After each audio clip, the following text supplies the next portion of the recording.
Hi, I'm Rhonda from Shore Financial Wellness.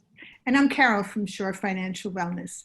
This is part of a series of our commentaries on how COVID is impacting your personal finances. Today, we're going to talk about student loans. I'm going to ask Rhonda a few questions to learn more about how student loans were affected specifically by the CARES Act. What are the terms related to student loans? Student loans is one of the features of the CARES Act that's gotten some very general accommodations. And so these accommodations will last through December 31st, and they're actually fairly generous. And so that's one of the benefits in terms of having a federal student loan. We'll get to private loans later, but on the federal student loans, the first accommodation that's noteworthy is that there's an automatic forbearance to all federal loan borrowers. So if you haven't paid your student loan and you're having problems with that, you get an automatic forbearance. The second accommodation is an automatic waiving of interest on federal student loans. You can still make payments, but you will not be accumulating any interest. The third accommodation, stopping all collections on federal student loans in default. And so you can tell that based on these three accommodations, there's basically a freeze on any collection behavior, interest accumulation, and also the automatic forbearance to all federal loan borrowers. And how does this affect your credit report?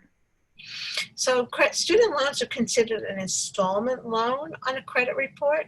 And with these accommodations, there should be no negative consequences. It's really important that you check your credit report to make sure that the student loan provider, the servicer of your student loan, does not report any adverse behavior, because if they report adverse behavior, then obviously it affects your credit report, which ultimately affects your credit score.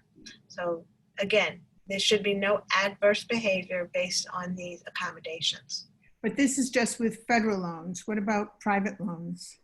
So if you have a private loan, that is different than federal student loans. It does not have the same accommodations, but you can negotiate with the provider of your private loan. And very often the provider will make some accommodations. That's not to say they mirror what the federal student loan program is offering, but you can, because it's under just general private borrowing, many lenders and creditors are offering accommodations during the COVID crisis. Worth checking to see if you can have some of the same accommodations that have been offered under the federal program. So basically, if you have a federal loan, you've got a reprieve for the next few months till the end of December.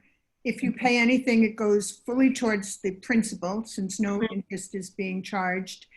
And if you're not paying because maybe you've lost your job, or you've been furloughed, or you just can't afford it right now, this is not going to adversely affect your credit report. If you can afford to, you should start repaying again in January. Yeah, so after January 1st, you'll have to start repaying. But like to your point, let's emphasize, if you can pay, this is a good time to catch up and pay down your student loans because you're not accruing interest. Great. Well, I hope this was helpful. I'm Carol. I'm Rhonda, and we're from Shore Financial Wellness. Take care.